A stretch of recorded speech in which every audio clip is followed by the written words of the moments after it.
ॐ सहना भवतु सहनौ भुनक्तु सह वीर्यं करवावहै तेजस्विनावधीतमस्तु मा विद्विषावहै ॐ शान्ति शान्ति शान्तिः.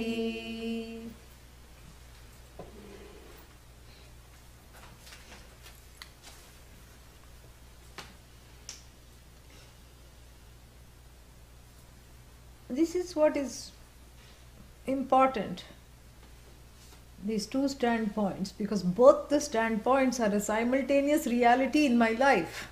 On the one hand, I feel free, reality within quotes. And then on the other hand, I feel bound. I'm experiencing both, sometimes in a very funny way, at the same time. I feel tied up, bound, and then suddenly free. And sometimes the things I do to free myself bind me. This is a contradictory reality. And this is what we call the empirical reality. The reality where there is a difference. What is that difference? Between the ruler and the ruled, between the manifester and the vehicle of manifestation in which I am living, which is subject to the laws of the manifester.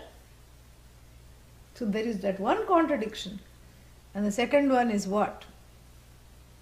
The second one is where I know that it doesn't matter. That is the resolution of that contradiction. That is the second and the ultimate understanding. Second means only in terms of steps. First acknowledging it and coming to peace with it, part A and B of one, and number two, this is what we call transcending it. It doesn't mean you have to have an out-of-body experience. What do you have to have? Knowledge. To know that what we call matter doesn't matter. That's why it's called matter. The intelligence is one and the same, correct? I am that conscious being. I am consciousness. And then consciousness with a topi on its head, Topi means hat. The ruler hat on its head. And this consciousness as though has what? A ruled hat on its head. Identifying with those hats, one feels powerless and miserable, identifying with that small hat. But you don't have to go hatless, it's not possible. You cannot say, this body is the source of all problems, I have to transcend the body. It's like the doctor who said, let me give you a permanent solution to the headache. I have prepared you for surgery in the next room. Surgery, what? What are we going to do? We'll remove the head. No more head, no more headache. Can't do that. No more head means no more knowledge either. Yeah.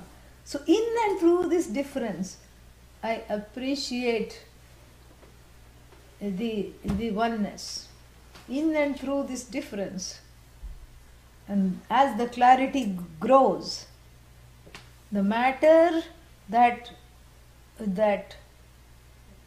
divides doesn't matter. That is the transcendence. It's not that I'm trying to make the Jagat go away or become into one blob and become one with me. I don't confuse the apparent difference to become real. And I don't confuse or mix up the real for the apparent.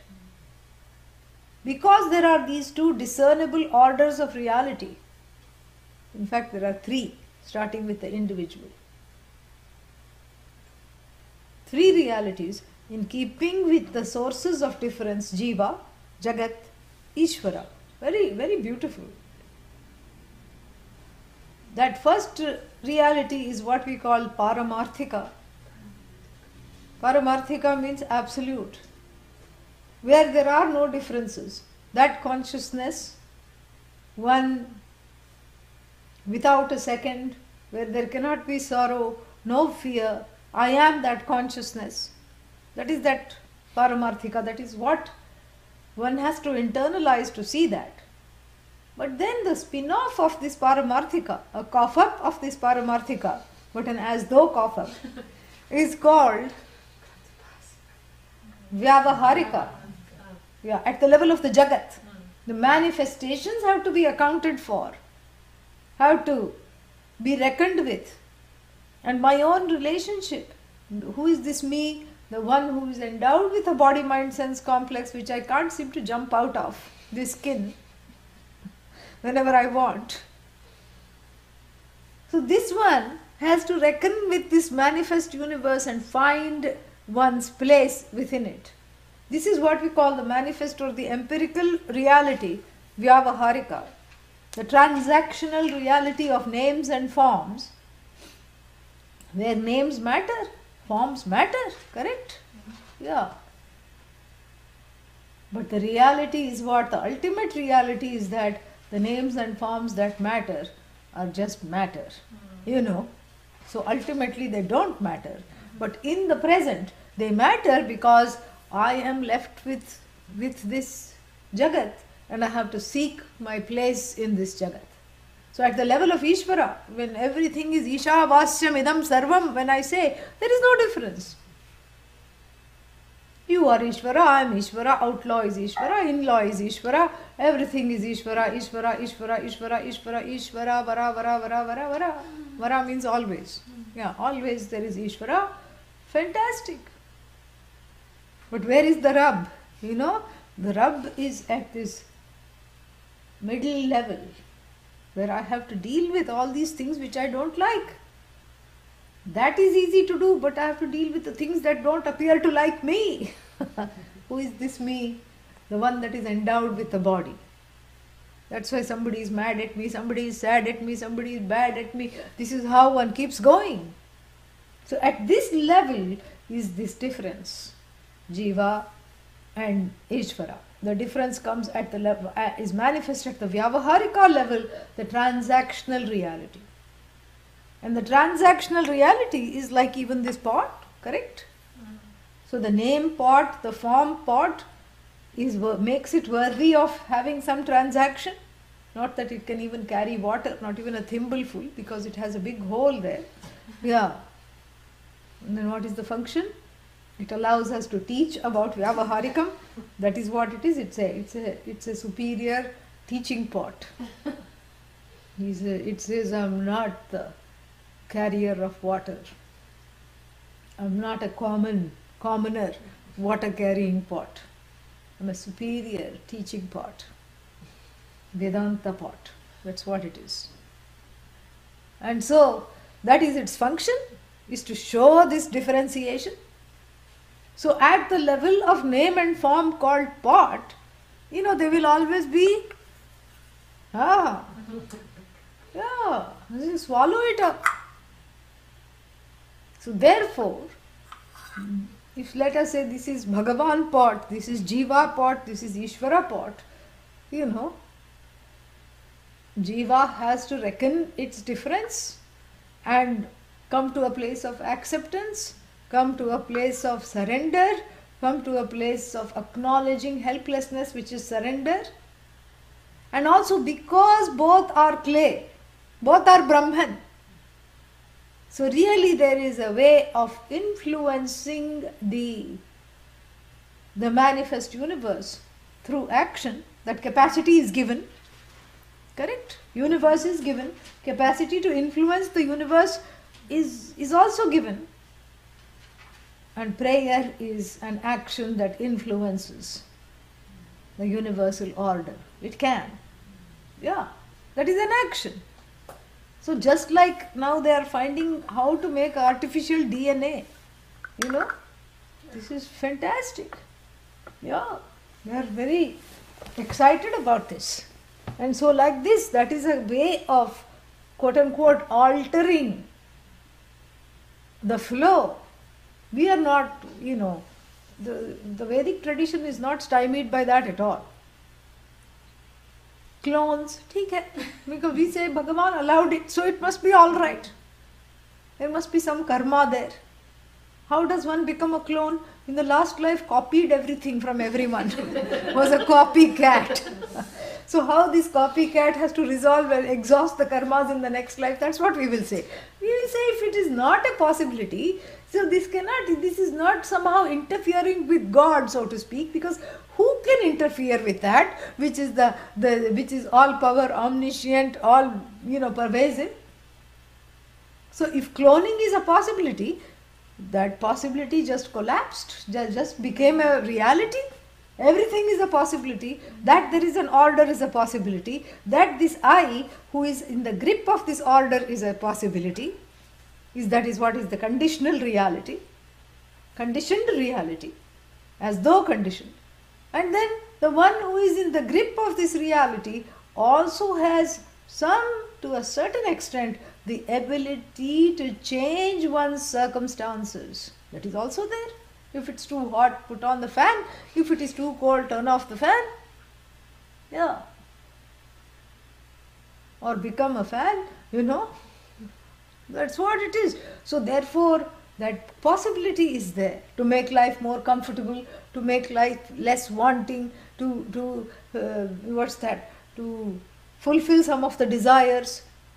That most of them cannot be fulfilled is the reality, but the possibility to try to fulfill some of them is there. And so the prayer, which is the relationship between the so-called ruler and the so-called rule, becomes a very important ladder to bridge this and to negotiate this vyavaharika and to find my place within the scheme of things. In fact, it is very practical to declare the helplessness and to harness this force in my life, even if at the level of, total utilitarian level, to harness this force in my life, because it is a force to be reckoned with. So I use it as an altar of surrender to let it subsume my helplessness in its limitlessness. And that which is limitless is not helpless. So it can absorb my helplessness. And then what? The helplessness is gone. So this is a very wonderful strategy of devotion, prayer, and it can take many forms. It doesn't have to take only one form. It doesn't have to only be in Sanskrit. It can take many forms. It can take the form of just appreciating what is around, being in a place of gratitude, being in a place of, surrender. So all that is awesome and all that is wonderful. It can also take on a more active form of asking for what one wants. And here is where people say, why should I ask? Yeah. Some people tell me this. Why not say Soham, Soham, Soham? Instead of saying Om Namah Shivaya, Om Namo Bhagavate Dakshinamurtaye. Then, what's the next line? Mahyam, for me. Shriyam, Medham, Pragyam, Shraddham, Bhaktim, Dehi. Dehi means give me this. Oh, this is not a good prayer. This is a selfish prayer. You shouldn't be asking things from God. Whoever says that to you, tell them to give you what you are asking for. Tell them I'll stop asking, I'll just come to you. You give whatever I'm asking. Then they will stop questioning. This is ridiculous. Who else are you going to ask? You've tried asking the neighbor and they have stopped opening the door when you ring the bell.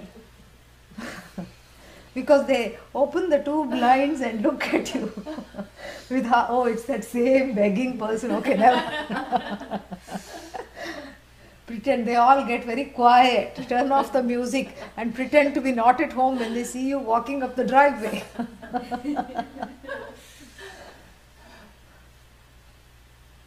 So there should be a place where I can express this helplessness, where I can express my wants, because you're not going to be able to express your wants because every other jiva is also expressing its wants. So the whole place becomes a hell of wants, competing wants. So you have to have some place to take this. Where else are you going to go other than to the source? No, but then why not say Soham, Soham? Bhagavan is going to say. To the fellow who's saying Soham, Soham, Bhagavan will say Hoham. Meaning that, this person already knows. I am that infinite consciousness, limitlessness. That's what Soham means. I am Bhagavan. Bhagavan says, great, I don't have to think about this person. Let me go to the person who is asking. Even at the level of logic, this doesn't make sense. Asking people feel shameful because they feel like, oh, this is the first time I know I have wants. You already have wants. It's not that you don't have wants. Putting it at the altar of surrender is a form of asking that is safe. Yeah. That is safe from frustration, because an acted upon desire does not become the cause of frustration. It's also safe from following adharma, from suddenly becoming adharmic, because the pressure put by the desires is a real thing. It's very difficult. So this is the middle level of reality, the intermediate level. And what is this intermediary level? Is that there is a manifest universe which doesn't seem to be going away even after I close my eyes and then open it, it is there. And then it is not ultimately real because it is dependent upon that consciousness. The first level of reality, which is that which is manifest, is free of all attributes, names and forms. The manifestation resolves in the manifester. The manifestation is a projection of that conscious being which is non-separate from myself, who is manifesting or projecting. And so therefore what? So therefore this reality of names and forms and transaction and everyday empirical reality is dependent upon that consciousness ultimately. But because I have the ability to take that manifestation too seriously, take it as real, I have to get to know it. I have to have a relationship with it. And the only relationship possible is that of the ruler ruled, so to speak, the devotion devotee, Shraddha, and the helpless individual with a source that is abundant, that is free of helplessness. The limited individual whose source is that limitlessness. We just embody that limitlessness and we give it a name and a form called Bhagavan, God, Ishvara, whatever it is. It is really the truth of myself. But I give it a certain akara, a name and a form to be for ease of relationship. It's not that we worship images or idols. That's idle talk. We worship that force which is non-separate from oneself. That's why in every worship we start with here. You sprinkle water on yourself, you just meditate here, and then you see that which is there to see as something to be related to in all grandeur and beauty. Your own beauty, your own grandeur. So when you enter a temple or a Hindu shrine, you're looking at a mirror.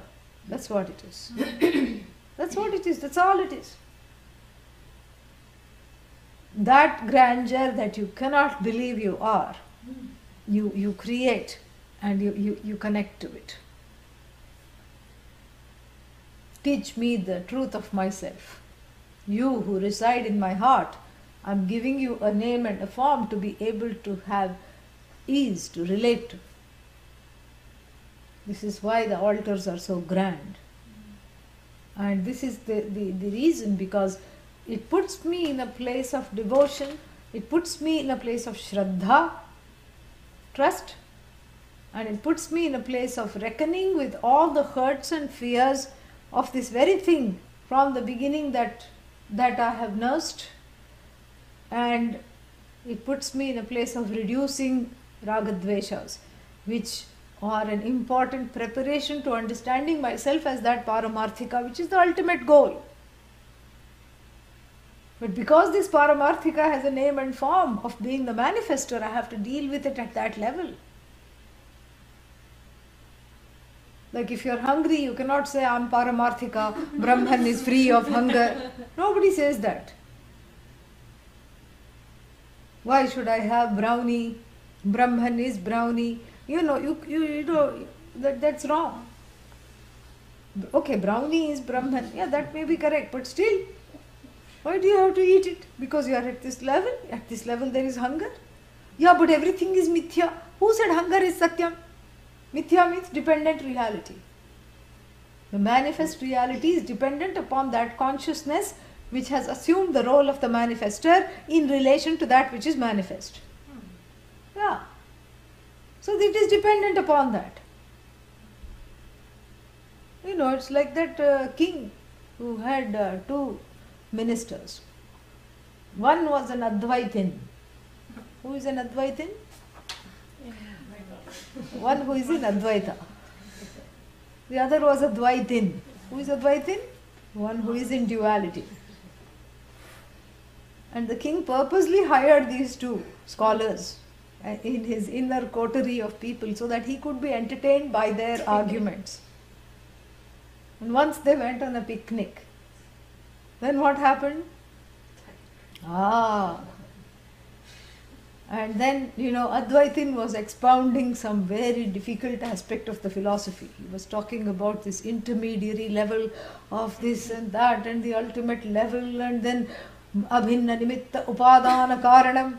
And as soon as he said karanam, there was a rustling in the bushes behind. And then some people were running ahead. What's that? What's that noise? Is it a snake? Is it a bear? No, the running person said, one of the running people slowed down enough out of compassion and said, there is this huge man-eating tiger on the loose and it is coming this way. Run. Who ran first? The Advaitin. Yeah. The one who said everything is one ran first. The Advaitin followed, king followed, the other ministers followed. They all escaped by the skin of their teeth to a place of safety. And even as they were still panting from the running, the Advaitin started off. And he said, see, look, this useless fellow who says everything is one and everything is mithya, he was the one who ran first. See, he is a fraud. I told you. Your Majesty, everything is separate from everything else. Everything is, dual. There is a difference between you and Ishvara. There is a difference between you and you and you and you. And there is a difference also inside you. Which you are you talking about? Where is difference all the way? Things in the Jagat are different. Everything is different. See? This fellow who says everything is mithya could not see the tiger as mithya, and he was the first one to take off. Leaving his dhoti behind, he ran. And so the king said, what do you have to say for yourself? See, he is correct. And the Advaitin said, Sire, tiger is mithya. I never said no. But who said running is satyam? Running is also mithya. From mithya tiger, you have mithya running. Mithya hunger, mithya food, mithya ignorance, mithya online and offline classes. That's what. Everything is mithya. But that doesn't mean you cannot flub these realities and then whenever convenient retreat to everything is one, and whenever convenient you enshrine the duality. That cannot be there. The reality is only one. This projection is an as though reality, it's an order. Like from the standpoint of its name and form, we call it pot. What is that now? Vyavaharika, pot. Paramarthika, what is this? Clay. The potness is an incidental manifestation that needs to be reckoned with. That has an intelligence. The intelligence is non-separate from that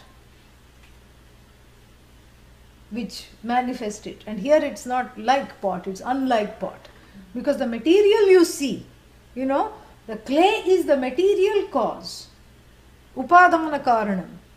But there was some intelligence involved, correct? Somebody who said this is how it will be, we'll put a ridge here and then we will, put it like this. Maybe they put it on the wheel and then they took it off the wheel and put it in the kiln. So there was some intelligence there. But in the case of the pot, the potter doesn't come along when you buy the pot, correct? Potter, his wife, his children, the dog, the cat, and the toys, they don't all come along. But when you take anything in the Jagat, that consciousness, intelligence and material are not inseparable. It is that one source alone. Anything you take in the universe, flower, intelligence, material, it's there in one source. That's what is called abhinna. You cannot separate the intelligence that is the flower, which behaves intelligently, like the lotus. It closes at dusk and opens at dawn. Yeah. And sometimes what this bee does, the bee is a greedy bee and wants to be there. That's why it's called bee. It wants to be there till the last minute and drink the nectar. And all its friends warn it, come on, get out in time, it's going to close. And then the petals close and the bee is trapped. Yeah, sometimes that happens. Doesn't survive the next day. Sometimes that happens. So you see, in the flower, you cannot separate the intelligence and the material. They come from, it is very clear, they come from the same source. They come from that only source. But when it differentiates into the material, when it as though differentiates, because the cause is again, a causality is also mithya. When it as though differentiates into matter, and various things, and I learn to relate to it, so that the differences don't matter. That is what the whole thing is. Because I work on all those areas of myself, because what makes the difference matter is my own ragadvesha. That is what makes the difference real. That is what makes the difference painful. Because I'm not able to come to peace with it. I'm not able to be in sync with it. So this is the second level of reality, the so-called order of reality. This order of reality, called the empirical, depends on the absolute, is a projection of the absolute, like even my own dream, my own knowledge. And in the dream, I don't borrow the material. I don't borrow the intelligence. It's all this one thing that comes out of me. I project a world of names and forms and objects, sentient and insentient. Like this, even this is a projection. And as though projection, because it is retracted back at the end of the yuga, at the end of the kalpa. And so therefore what? This is the as though differentiated reality. And then finally, that order of reality, which is my own personal order of reality, which is unfortunately a distortion of the order, is called pratibhasikam. The way I look at my own filters, my own infrastructure, which converts this benign projection into a nefarious and a toxic projection which is out to get me. So the problem is with the projection or with my own projection? It's with my own projection. Pratibhasika is a parallel projection of fears and desires over which overlays the second projection, the second level, which is that second level, that second order of reality, which is called Vyavaharikam. When I overlay the manifest reality of names and forms with my own subjectivity, that becomes an impediment for me to understand myself as Bhagavan, as the whole. And so I have to resolve that, because I cannot retract the Jagat, but I can retract my own projections about the Jagat. That it is a certain way, because that is where I see the real as unreal. I see the benign as malignant. I see that which is just an innocent differentiation as something specially made to victimize me. And so therefore, the devotion, the shraddha, the bhakti, the reverence, all is designed to reduce pratibhasikam. Because this is just my own mental makeup, my own mental projections. I have to reduce my subjectivity and to live in this objective world of names and forms. And when I reduce the subjectivity, the world of names and forms does not have the power to afflict me. And I am in a place of seeing the oneness of everything.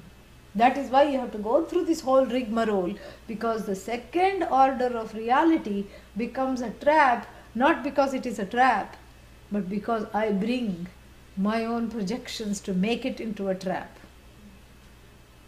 There is only place for one projection, says Bhagavan. You keep your projections to yourself, because what do your projections spread? They spread ignorance and all its broods. Ignorance, wrong understanding, misidentifications. This is what they disseminate. My projections, they disseminate the infallible. Your projection is just a fallible projection. Withdraw your projection so that you see that your projection is really my own projection. That's what you have to see ultimately. That there is nothing but all this is myself alone. All this is me alone. But you have to go through these steps. It's like saying, why do I have to cut the vegetables, cook and eat? Why can't I be on a feeding tube? Because all I need is vitamins and minerals. Actually, one young scientist has developed a scary drink. I forgot its name. And it's got everything you need. Just half a glass you guzzle a day. You don't have to shop, you don't have to cook, above all you don't have to clean, no dishes to wash, nothing. And what is scarier still is that he has lived on it for the last 10 years. At home, making it at home. And now after 10 years he survived, nothing happened to him. He went to the doctor and the doctor said there are no deficiencies. They did some tests and now he is planning to become very rich by marketing it. Apparently you can pre-order it.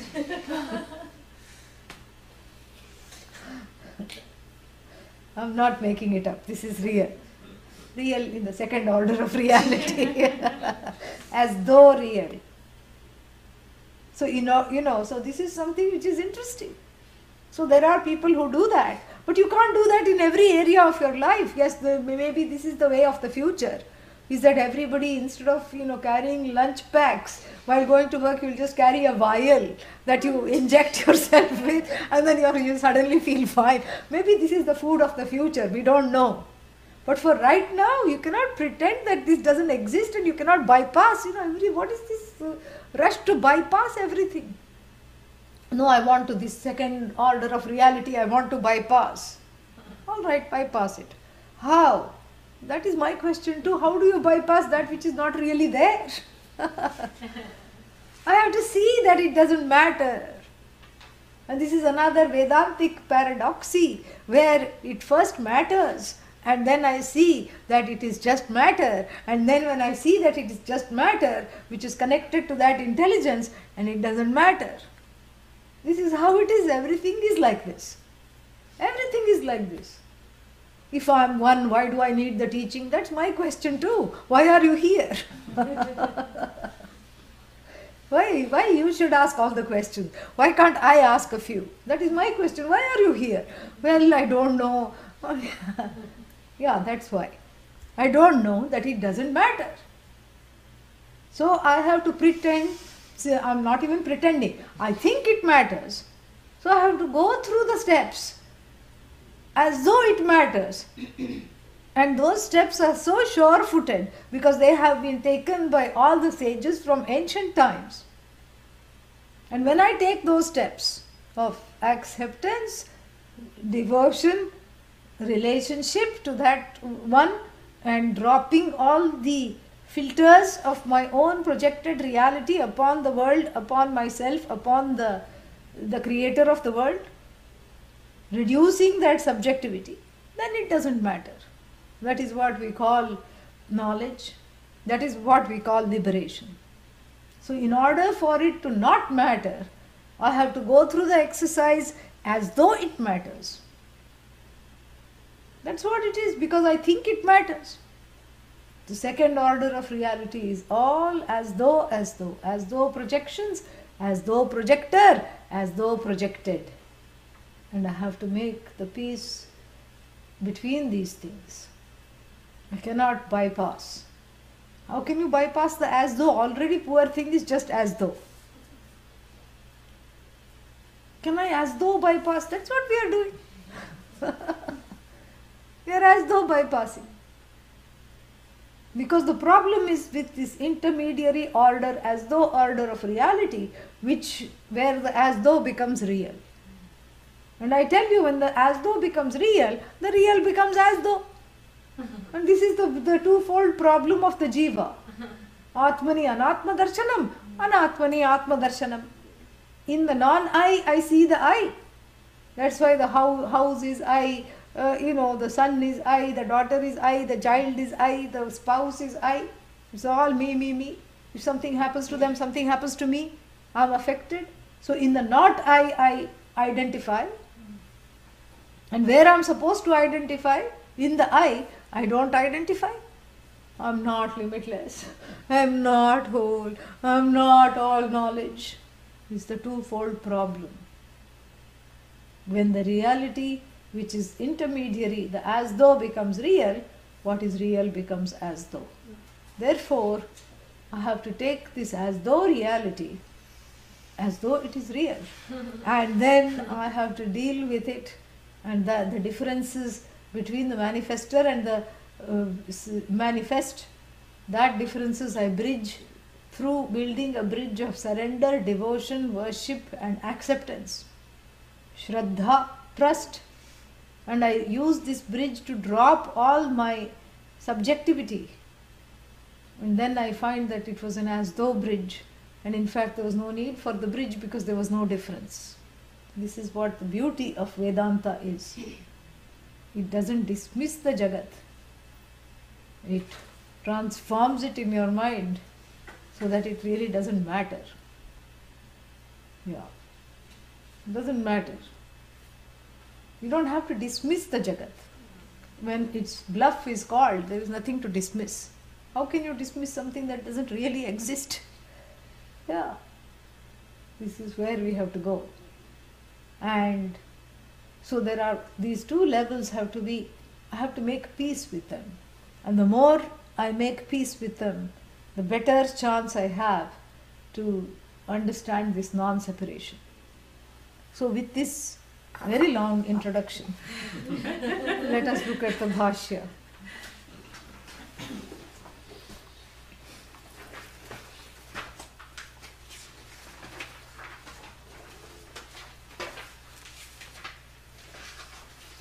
यथा लोके प्रसिद्धं पूर्णनाभिः लूताकीटः किञ्चित् कारणान्तरम् अनपेक्ष्य स्वयमेव सृजते स्वशरीर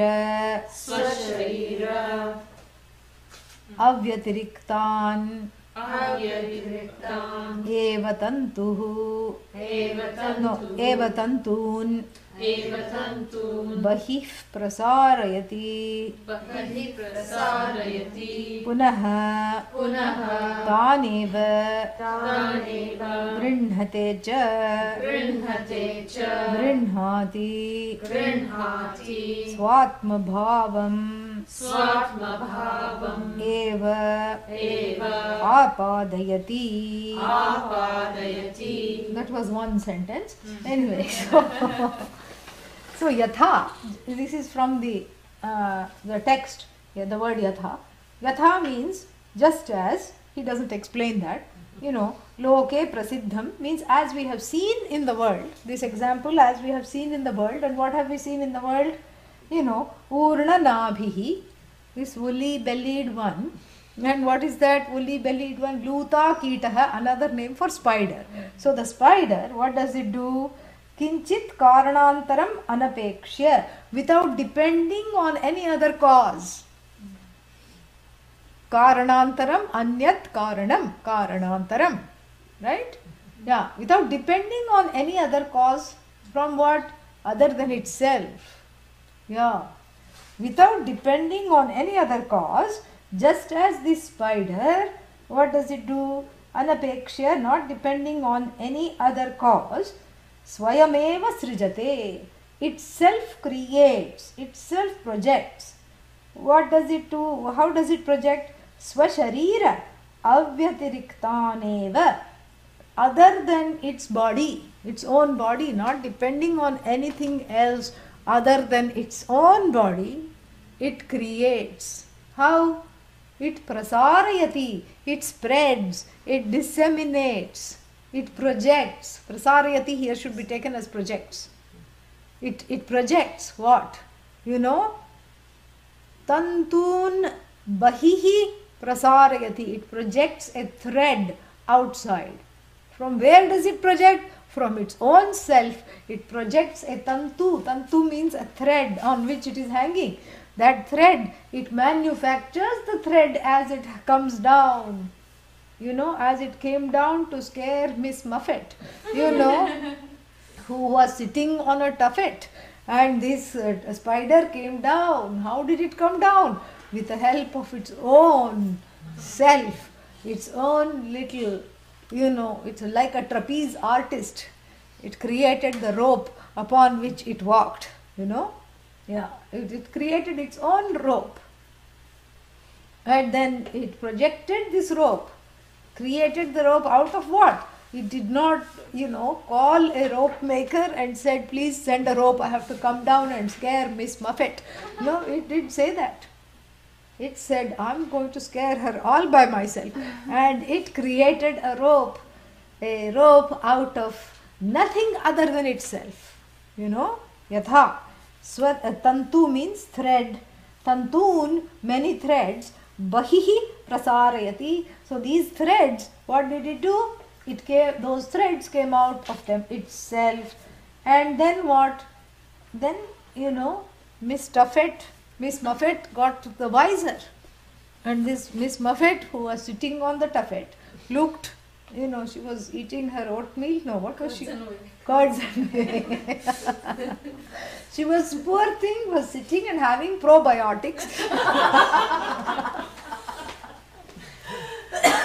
What is exactly a tuffet? Other than the fact that it rhymes with Muffet? We don't know. But anyhow, so tuffet may be a surface. So she was sitting on the tuffet and having her, being a healthy lady, healthy girl, was having her probiotics in the morning, and the stupid spider came along, correct? Along came, how does it go? Sat down beside her and frightened her. And before it sat down, it was coming down. And then what? She said, eek, spider. And then what happened? It got more scared than her. Usually that's the case with all things, cockroaches and those chipkalis, what are they called? Those, yeah, these lizards, these household, no, there's another gecko. Yeah, these geckos, they are actually more scared of cockroaches and these small, small things, the bugs.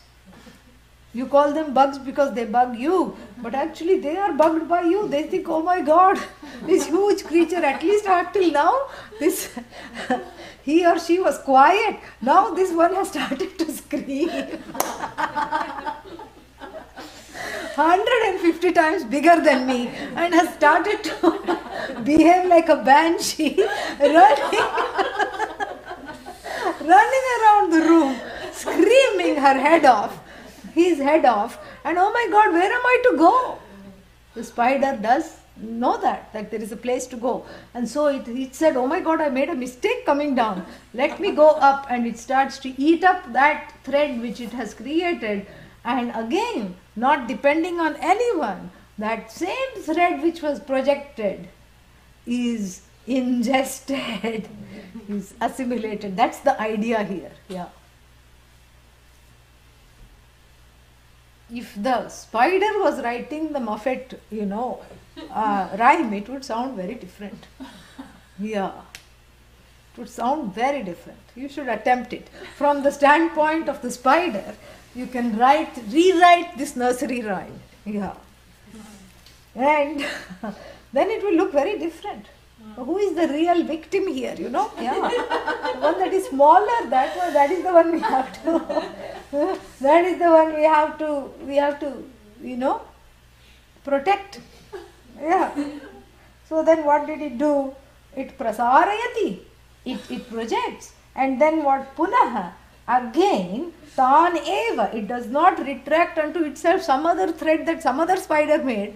Tan tantun eva. Those very threads that it had projected, it recalls back where? Unto itself. Grinhati is the words of the Shastra, and he changes it. He changes Grinhate. Grinhate is the word. Grinhati, he explains this is what it is. And then what? Swatma bhavam eva apadayati. Apadayati means that it following that swatma bhava, meaning following the order that out of its own body, non-separately it came, and then what? It was taken back by its own body. It's non-separate from itself. That is the whole thing. So it reenacts this prasaranam and this grahanam. It reenacts this projection and this retraction, and this is a model for how the universe has come into being from that conscious intelligence. And then next one, yathacha prithivyaam oshadhayah व्रीह्यादिः स्थावरान्ताः इत्यर्थः.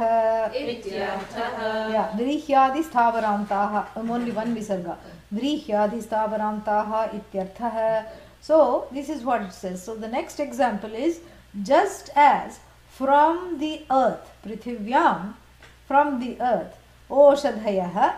Oshadhayah generally means plants, but then he is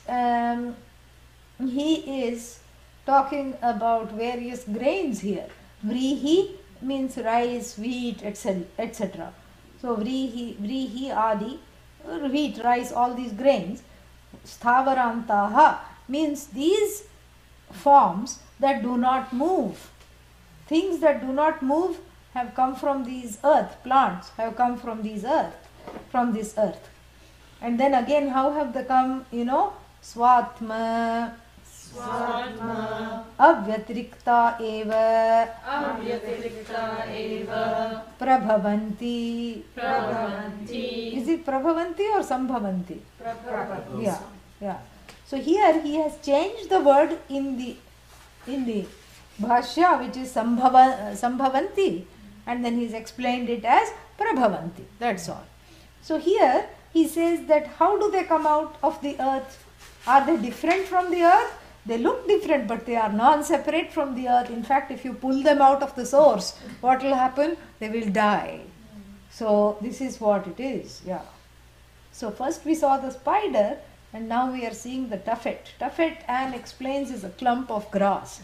So therefore, now how this clump of grass appearing from the earth? How do we do this? You know, how do we do this? How do we see this? It is non-separate from the earth, because if you take it out of the earth and then want it to continue to grow, it will not grow. So it is dependent upon the earth for its very being. So swatma avyatirikta eva sambhavanti prabhavanti, meaning that all these things, whether we are talking of grains like rice, wheat, etc., or we are talking of sthavaras, starting with grains, wheat, rice, and ending to all plant formations, sthavara, and ending with all plant formations, including all plant formations, what is there? The fact that they are dependent upon the earth. Yeah, they are not independent of the source. That is what we have to take from the second example. Third example. Yatha cha satah vidyamanat jivitah purushat keshalomani keshascha lomani cha sambhavanti vilakshanaani. Yeah. So third example, yatha, just as satah purushat was the word. Satah means vidyamanat, means what? Fifth case, that from that which is existent. Existent person means what? Alive, someone who is alive. Jivatah means while alive. From the person who is alive. Purushat, from this person. Keshalomani, the hair and the nails, etc., insentient things. Sambhavanti, come out of. And what are they? Vilakshanani, because the person is sentient or not? Sentient. Yes, thank God. Answer came on time. The person is sentient, right? But then what comes out of in terms of the hair and the nails? Insentient. Because you don't need to have anesthesia to cut your nails. Yeah, thank God. So the hair and the nails which are insentient has come out of this sentient person. So just like that, and here, so all these are various ways in which Brahman is seen as that intelligent cause and the material as well. So in the first instance, that abhinna nimitta upadana karanatvam is established by showing the spider analogy. The spider comes down and goes up through nothing other than its own manufactured tantus, threads coming out of itself. It is independent of, it doesn't even have a thread of dependence on anything else. And the second one is what? Oshadhayaha, various kinds of living things come from this earth.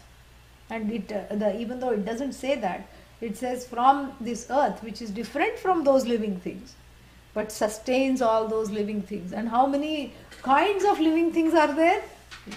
Vilakshanani, various different kinds. There are vrihi, yava, barley, and tila, masha, all these things are there.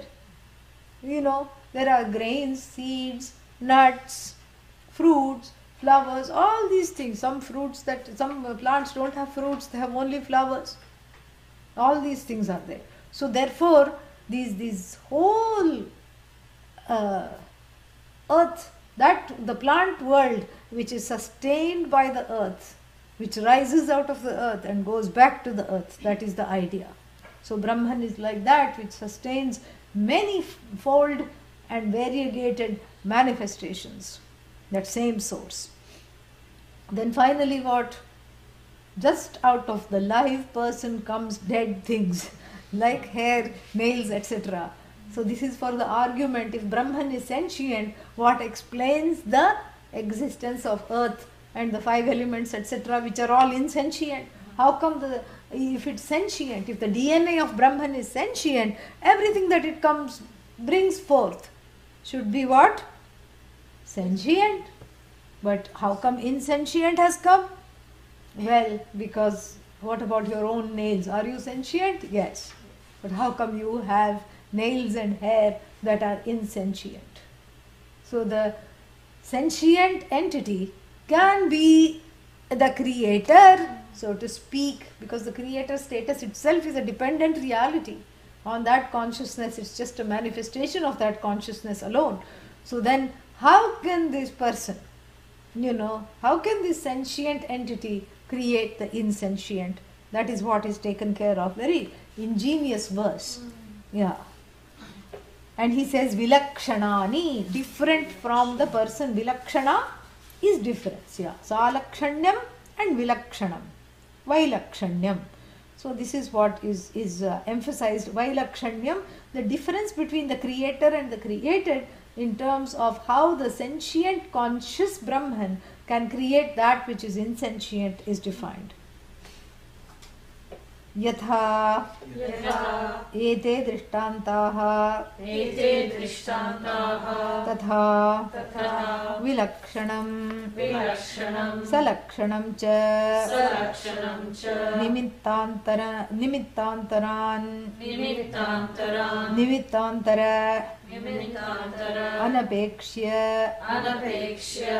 anapekshya यथा उक्तलक्षणात् अक्षरात् संभवति समुत्पद्यते इह संसारमण्डले विश्वं समस्तं जगत् अनेक दृष्टान्त उत्पादनं तु सुखार्थ प्रबोधनार्थम. Yeah. So yatha ete drishtantaha, like these examples. And what are these examples? These examples illustrate samsara mandale, vishwam samastam jagat. They show all the differences and the similarities that we encounter in this world. And what kinds of manifestations, things that are similar to Brahman, sentient, conscious being, etc. And then things that are non-separate from Brahman, which is like the plants. From the plants you see that all these variegated and manifold universe, just as the plant universe is sustained by the earth, this universe, including the earth, is sustained by whom? That conscious intelligence. So we see that non-separateness, we see that dependence of the second order of reality, which is this mithya world, on Brahman in the second example of the plant and the earth. In the first example, you see the non-separateness of the creator and the created.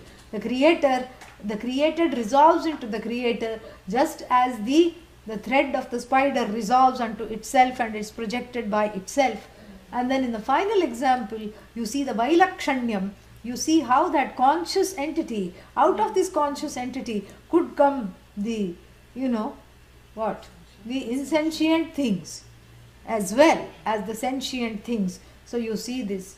And then Adi Shankara says that at the ultimate instance, that these three examples are given not to confuse, but for sukha artha prabodhanam, for ease of understanding these various facets and questions one may have about how did this come out of Brahman, why did this come out of Brahman.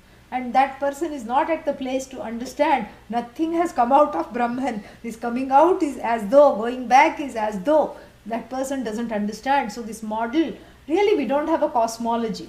We really don't have a cosmology. We entertain a cosmology so that it's a helpful model for understanding. A tentative model for understanding that everything has come out of this one source. That everything is also questionable. That coming out also is questionable. So really speaking, it's all a projection. We don't believe in creation. It's a projection, a manifestation. including time and space, which are part of the manifestation of this whole thing called the Jagat, this whole show called the Jagat, which easily and very, effortlessly wraps itself up into that consciousness. It resolves into that consciousness. So, introducing the next mantra, Adi Shankara says,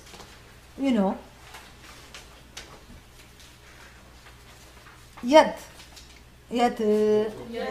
Brahmanah Utpadyamanam Vishwam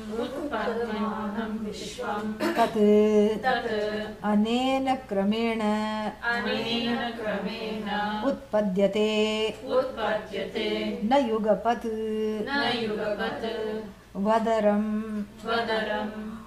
Vadaramushti Prakshepavat iti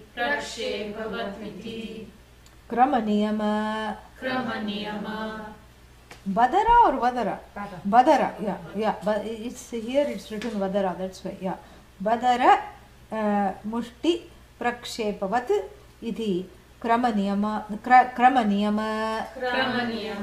Vivakshartha Ayam mantraha Arabhyate. Yeah. So then, in keeping with this Mithya cosmology, to explain this cosmology to the person who is stuck into the world of names and forms, and treating it as real and being afflicted by the second order of reality, this part B of this mantra is talked about, because one must not assume that there was no order in the manifestation, that suddenly it was randomly created. First the sentient things were put, and then we need something for the insentient things to, because if everything is sentient, nobody can sit on a chair, because the chair will start to protest. Hey, off! I'm going to sit on you today, let's see how you like it. And then you try to eat with a spoon, and the spoon is hungry before you are. Yeah. That's why they have that another nursery rhyme, the dish ran away with a spoon. Because the dish said, I'm not going to dish out this fellow's food every day. I also want to eat. I'm sick of this slavery. They just keep on washing me and using me. Wash out. And that dishwasher, it's so hot. And all my nice gilded painting is going away. And the spoon said, without you, I can't live. I am also running away. If they had a human mind, if they were all sentient, they would stage a protest. Your whole kitchen would be up in arms. How dare you put me on the hot stove? Will say the pot. Take me off. You sit on the stove now. So therefore, Bhagavan said, some things should be sentient and some things should not be sentient. Why did I create the sentient things first? Now I should go back and say sorry and wipe it out and then create the insentient. There is an order. Don't think that it is just some random thing. Even in the Bible there is some things like that. Day 1, God created this. Day 2, God created this, And then day 6, what is that? Let there be light. Day 7, it was an exhausting process and took rest. And naturally, Jagat is, if you take the Jagats to be real, it's exhausting. Why 7 days? In one day you can get tired. And because it was God, lasted for 7 days. Otherwise the Jiva would have got tired in one day itself. Jagat is such a scary prospect. Yeah. Then finally put light, That's what the Bible saying goes. The child asked in Sunday school, so how can there be day 1, day 2, day 3 without light? Shut up, don't ask. Yeah. Don't ask all these questions. Well, we have to take it metaphorically. 7th day light means it infused with Bhagavan's own presence, that light of consciousness, that awareness, that's how we have to take it. Can't take it literally. And here we have this order, a model that goes with the discussion of this intelligence, this infallibility, that nothing has to be rubbed out from the Jagat. What about dinosaurs? They were rubbed out. Yes, they were erased. But that erasure was also part of that intelligence. Because perhaps the dinosaurs were in danger once the human beings came, because the human beings don't spare anyone. So Bhagavan, having pity, took them all. Yeah, who knows why they were extinct? We don't know. Because we don't know, we cannot just say this didn't happen. So even the erasure, even the extinction and the endangerment of certain species is within this order. And so Adi Shankara warns us, don't start to think that this is some kind of a randomly manifest universe where the kidney cells conspire to say, let us become the brain. Yeah. If the kidney cells manifested as the brain, it would just be brain drain. That's all. You can't retain anything. It will all be eliminated. Already you are complaining, I don't remember. Imagine if this was the case. You won't be able to retain anything. Much less if the brain cells said, let us become kidney. Everything it will hold and hoard and hoard and hoard. And then that would be permanently will be on dialysis. Horrible. This doesn't happen. So even though and then this is part of the order with the kidney cell. If whether you grow it in Mars or whether you grow it in a petri dish here or whether you grow it on someone's back, because they have grown the ear on the mouse's back. It will still grow into ear only. It will grow only in the shape of the kidney with the intelligence of the cells that say eliminate, eliminate, transform and eliminate. That is their programming. Even within that intelligence, that programming, you can see that programming is the intelligence. This is fantastic. And then there are cells which are the master cells. They are called stem cells. And those stem cells are the master cells. They can be programmed to be whatever you want them to be. There are a few such cells. This is fantastic. That's why, sometimes they have some plastic surgery problems. You cannot do anything, you cannot really craft the ear. This is Bhagavan. How you can't really do this. At best what you can do is grow a ear. And they grew a ear. 2 years they have grown. A few years ago. And 1 ear was on the hand, on the arm of this fellow. So they injected the cells and programmed it to grow because he had lost an ear in a fire. Yeah, wasn't available in Van Gogh's time, sadly. But now it's a possibility. And so this man who lost an ear in a fire got this ear grown, harvested it off his own skin and then put it there, and no fear of rejection because it is all accepted. It's amazing. Then another ear they grew on the back of a rat for a small boy. And so they have photos of this rat with the ear on its back. And then they harvested it off the rat and then put it, on this child. This is what we are talking about. The intelligence is an infallible intelligence. And in fact, we don't say God is infallible. Wherever there is infallibility, there is God. That infallible, that which is infallible is Bhagavan. That is our view. Because if you say God is infallible, it's a setup. It's a setup for my own subjectivity. Because I cannot reckon with certain things. I cannot reckon with old age, death, disease. So I see those as fallibility. And wherever they are, I say God is wrong. But if I say that which is infallible and the whole universe is an infallible manifestation of this intelligence, which includes bhoga, yoga, and without yoga, roga, it includes everything. It includes the disease. It includes the solution for the disease, and that certain diseases cannot be solved. That is also part of this intelligence. To show this, the next mantra, Arabhyate, is begun. to show that this is not some kind of a randomly cast universe, that it is methodical, it has unfolded methodically, and in that methodical intelligence is this vast order which is you. So we'll see that when? Tomorrow. Yeah. Om Purnamadah Purnamidam Purnat Purnamudachyate Purnasya Purnamadaya Purnamevavashishyate.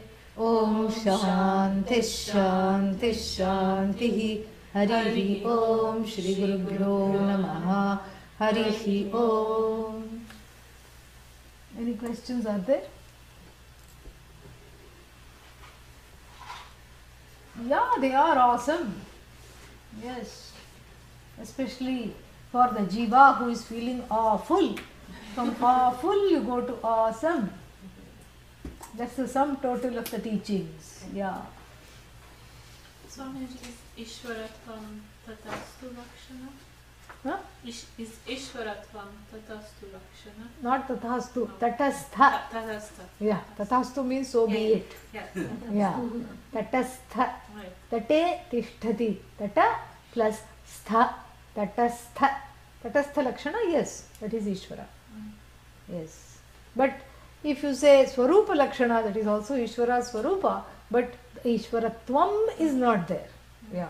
Ishvara-ness is not there. Doesn't mean Ishvara is not there. Ishvara is there. Ishvara-ness is, the ness is called, the ness of the ness is called into question. Yeah. The truth of the ness is called into question. Yes. I have a question. Sure.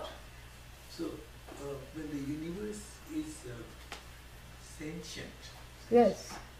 is it the same as saying that the universe has an order? Yes. There are all these Yeah. orders. All these orders. But sentience means some kind of consciousness. No, but that sentience also means, sentience means consciousness. And consciousness, as we understand, something is alive, something is not. But then that aliveness is dependent on what we call sukshma shariram, on the subtle body. So it's not that the rock is not chit. Rock is sentient, but it lacks. It has the sentiency of Brahman, but the sentiency is latent, is unable to express itself because it doesn't have the subtle body which will allow that expression of sentiency. If you look at sentient and insentient, what differentiates the two is the presence or the lack thereof of the subtle body. Subtle body not there. That's what it is. Yeah. Good, I'm glad it's helpful. Wonderful. Hello. I just wanted to make a remark. You know, Yeah. sometimes when you think about someone that you haven't thought about for a long time and Yeah. they appear, Right. I just wanted to just comment that yesterday my daughter and I were talking on the phone about this very thing where you can drink your food. Yeah. And she was telling me about this man that you mentioned who was doing that. And now, See? now you mentioned it. See? Solvang. I remember the name of it. Its name is Solvang. Oh, I will ask her. I don't Solveng. Solvang. Order some bottles right away.